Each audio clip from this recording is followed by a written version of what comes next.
So December 8th, 2011, 1:30 a.m. now.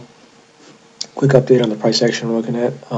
Turns out price did actually reverse to the upside here. So there's a few ways you could have played this one. Of course, I didn't play this because I'm in a short position, which is not looking too good right now, to be honest with you. You're looking at the 15-minute chart here. Stop is right above the high. And price is continuing to push forward here. So,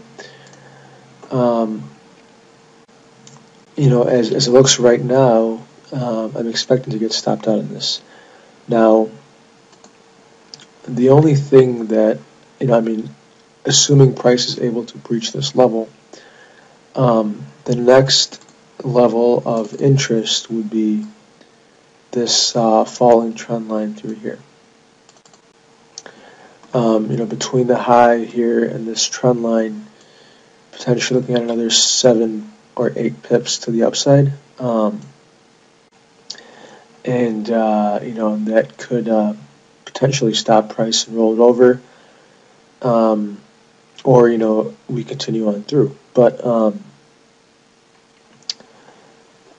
it seems like what developed lower earlier tonight was a catalyst. So let's go ahead and look into that a little bit further and just talk about briefly different ways of trading that and potentially getting into this bigger move. So what we were looking at when we came into the night was this triangle formation. This was the first time we actually had a close of a higher swing high. Right after that, we had a good-sized sell-off back into the range here, and could have easily been a fake. And if we go back to the 15-minute chart, we actually saw a reversal form at the top of the range as well. So there were a lot of red flags at that point, but we spoke briefly about the possibility of price breaking to the upside. With this just being a pullback. So there are a few ways to trade that. The first would have been waiting for the next 15-minute bar, which obviously was a bullish reversal. And having these back-to-back is never a good sign. Pretty much it just shows the sellers got in. They tried pushing price down immediately. They were confronted by buyers, and they weren't able to hold their ground. So looking at the price action here on the 5-minute chart, that candle was a 645 candle, so that was price action all the way up until here. Now after that, we actually had a couple more candles upside. On this one right here, though, we did have a nice little push down back to retest support. Now, in terms of trading this thing, the very aggressive entry would have been buying this candle right here. The candle itself was fairly bullish. You can see we had no upper wick, and the stop would have gone just under it. So that would have been maybe a 4-pip stop plus spread. The other option here, highlighted on the 1 minute, you can see would have been simply just marking this swing point on the breakout, and on the next push through on when we formed a higher high, the entry would have simply been just buying the breakout with a stop a little low. That would have been a 10-pip stop, and then if you factor in a little buffer on the upside, maybe a pip, and the spread, you're looking at about, at least on the very minimum, 12 pips on stop loss. Now what you have to do is you have to factor in the upside target as well. So if we take the exact measured move and subtract 3 pips off of there, you're looking at about 15 pips on the upside. This would have been your target, obviously, top of the range. and then on the downside, or rather 15 minus 3 gives you 12. On the downside, your stop is 12. So, this trade scrapes by as a bare minimum of a 1-to-1. Now, in the event we do see further upside here, that would be a game changer, and you would have, like we mentioned earlier, another 8 or 9 pips to the upside to go before meeting this larger term trend line. So, it's sort of a gamble here. The best thing to do is obviously take your profit. This is a level that others will be taking profit. There will be sellers here, and it's wise to follow suit on in that regard at least. The other option is taking partial profit, or if you'd like to risk the entire move, you could just move the stop to break even, and at that point you're risking the 12 pips that you have in potentially in the bag to make 7 more. So that's really up to you to decide what kind of risk to reward ratio you want, what kind of trading plan you're putting forth. There's a couple entries we talked about there. The other one that sort of caught my eye was this one right here. And this one didn't work out as planned, but if you look at the risk, it's quite minimal.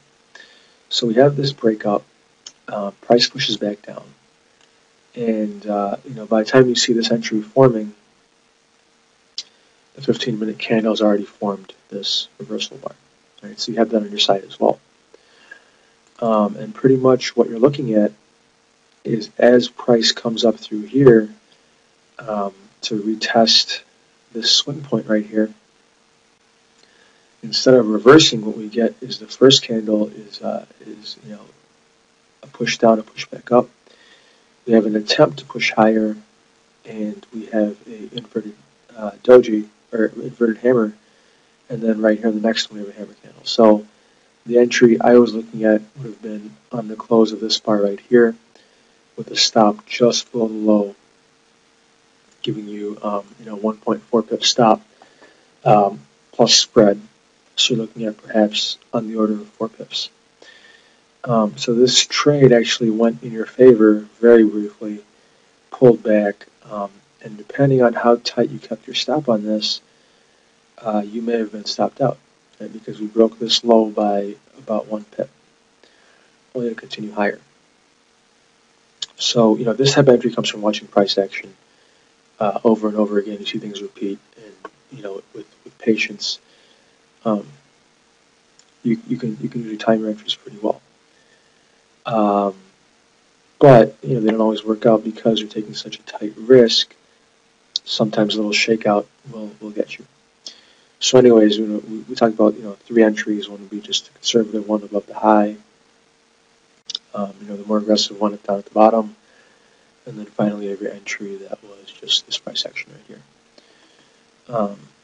So looking back at the overall momentum here, you can see that from the high here, there's been about a 10 pip sell-off. Now the question is it? The question becomes, is this price action just profit taking, and we're going to see a push higher, or is it actually legitimate selling? So one thing we can do is always assume the first leg is profit taking. Right? Now, sometimes what will happen is the market gets away from you, and there'll only be one leg, and it'll be a straight push down, and that's okay. You can't catch them all. But in terms of psychology, always assume the first leg is a simply profit taking, and then on the second leg, what we can assume is new buyers are stepping up, trying to take the position higher. If we do get another swing right here, and now if that swing begins to fail, it becomes pretty clear that there is more selling pressure in the market than buyers, and at that point we do have a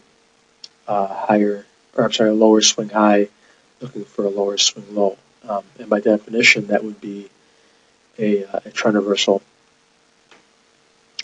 we can expect lower prices at that point. So that is a good way to manage your risk, and adjust based on the what price is telling you as opposed to what you think is going to be resistance. So in this case, if and when we do get another push up here, if we do see price action that suggests the market does want to roll over before it can take out this high, then that would be an indication that the buyers are being absorbed by the sellers of the supply here, and that their run is over. So anyways, this 15-minute candle closes in 3 minutes. And if we do in fact get an inverted hammer up at the supply, that would most likely entice sellers back into this market. If not, we do manage to breach higher, this would be the first level of resistance. If we can take that out, the next level is sitting up here, and beyond that we have 136 as a very good line in the sand, which coincides with our 38% retracement on the Fibonacci. Going to a daily chart here, we can see this is our 38% Fibonacci. This is our 136 level, tested as resistance, support, resistance multiple times. And the only other level in between that would be the 135 and a half level approximately, which is the swing point here. So, we have a 136 target on the upside. We have a gap fill, which is 150 pips lower on the downside. It's just a matter of which way price really wants to move at this point. It's been range bound for a very long time. And at some point, somebody's going to come in and push price, or some news event is going to make it happen. But until then, it's just a matter of reading the near-term price action and positioning yourself for that move. So anyways, that's pretty much the roundup for tonight. Probably won't be doing any more videos. Might do a wrap-up at the end of the night, time permitting. But anyways, thanks for watching. Remember to be patient. When you're patient, you have open mind, you can start to see price patterns develop, and you can take advantage of those.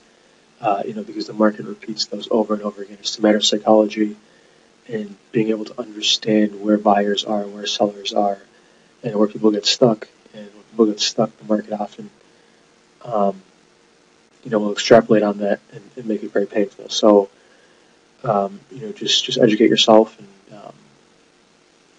become a better trader. So, thanks for watching, and this 15-minute calendar is closed, and that should be something to watch in the next hour or so. Anyways, good luck out there.